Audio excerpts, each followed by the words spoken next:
सुनो, आज 4 तारीख हो गई, पेंशन लेने का समय आ गया है। बैंक जा रहा हूँ, आने में देर हो जाए तो परेशान मत होना। युवाओं को समय की कदर कहाँ, छोटे छोटे काम में भी घंटों लगा देते हैं।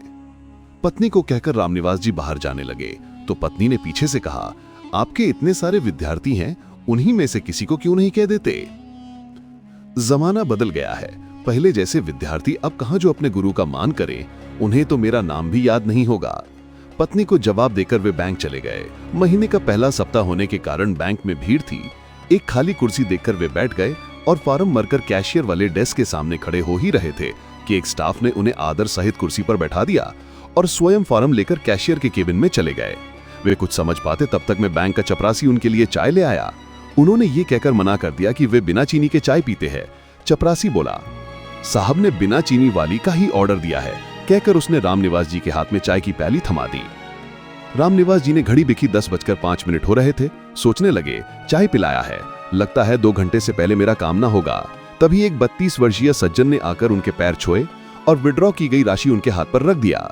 इतनी जल्दी काम पूरा होते देख रामनिवास जी चकित रह गए। उन्होंने उन सज्जन को धन्यवाद देते हुए परिचय पूछा तो उन्होंने कहा, सर मैं इस बैंक का नया मैनेजर हूँ। 1 सप्ताह पहले ही मैंने ज्वाइन किया है, लेकिन उससे पहले मैं आपका विद्यार्थी हूँ। विद्यार्थी? रामनिवास जी ने आश्चर्य से पूछा। उन्होंने कहा, जी सर, सन 2004 में आप सहारनपुर के उच्च माध्यमिक विद्यालय में 9वीं कक्षा के विद्यार्थियों को गणित पढ़ाते थे। मैं भी उन्हीं में से एक था। गणित मुझे समझ नहीं आती थी। परीक्षा में पास होने के लिए मैंने नकल करना चाहा और पकड़ा गया। प्रिंसिपल सर मुझे रस्टिकेट कर रहे थे। तब आपने उनसे कहा था कि नासमझी में विद्यार्थी तो गलती करते ही हैं, हम शिक्षक हैं, हमारा काम उन्हें शिक्षा देने के साथ साथ सही राह दिखाना भी है। संजीव की ये पहली गलती है। रस्टिकेट कर देने से तो इसका पूरा साल बर्बाद हो जाएगा, जो मेरे विचार से उचित नहीं है। आपने उनसे विनती की थी कि मुझे माफी देकर अगली परीक्षा में बैठने दिया जाए। प्रिंसिपल सर ने आपकी बात मान ली थी।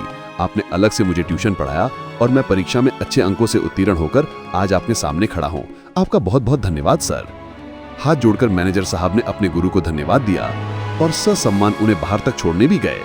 घर लौटते वक्त रामनिवास जी सोचने लगे, जमाना चाहे कितना भी बदल जाए, जीवन भले ही मशीनी हो जाए, लेकिन विद्यार्थियों के दिलों में शिक्षक का सम्मान हमेशा रहेगा। ये आज मैनेजर संजीव ने दिखा दिया।